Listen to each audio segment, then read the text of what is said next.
প্রতিবারের মতো এবারও মাধ্যমিক পরীক্ষা কেন্দ্রে গেলেন মুখ্যমন্ত্রী মমতা বন্দ্যোপাধ্যায়। মঙ্গলবার মাধ্যমিকের চতুর্থ দিন ইতিহাস পরীক্ষা ছিল। আচমকায় মুখ্যমন্ত্রীর গাড়ি থমকে যায় ইউনাইটেড মিশনারি গার্লস হাই স্কুলের সামনে।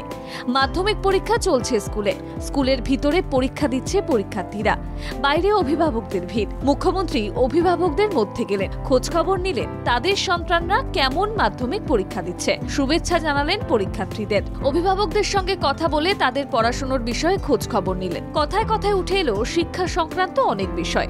জাতীয় স্তরে বাংলা ছেলে মেয়েদের উচ্চ শিক্ষায় সুযোগ করে দিতে রাজ্য সরকার প্রয়োজনীয় সরলীকরণ করেছে বলে মুখ্যমন্ত্রী জানান।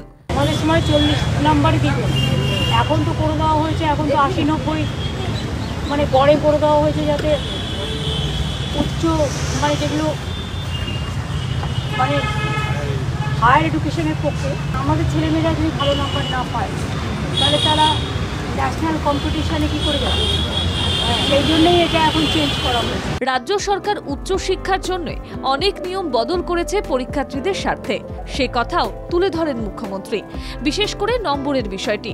কেন্দ্রীয় শিক্ষা বোর্ডের স্কুলগুলিতে যেভাবে নম্বর দেওয়া হয় তার সঙ্গে প্রতিযোগিতায় লড়তে চলেছে রাজ্য, যাতে করে উচ্চ শিক্ষার পর জাতীয় স্তরে চ্যালেঞ্জ ছুড়ে দিতে পারে এরাও। অভিভাবকদের সঙ্গে কথা বলার পাশাপাশি স্কুলের শিক্ষক শিক্ষিকাদের সঙ্গেও কথা বলেন মুখ্যমন্ত্রী।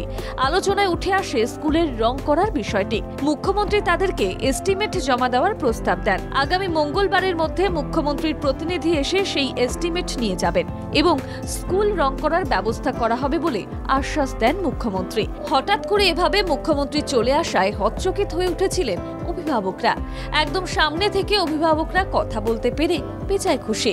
কয়েকজন পড়ুয়া মুখ্যমন্ত্রীর সঙ্গে হাতে হাত মেলান। কিভাবে জনগণের মধ্যে মিশে যেতে পারেন তার একমাত্র উদাহরণই মমতা বন্দ্যোপাধ্যায়। ব্যুরো রিপোর্ট, বাংলা জাগরণ।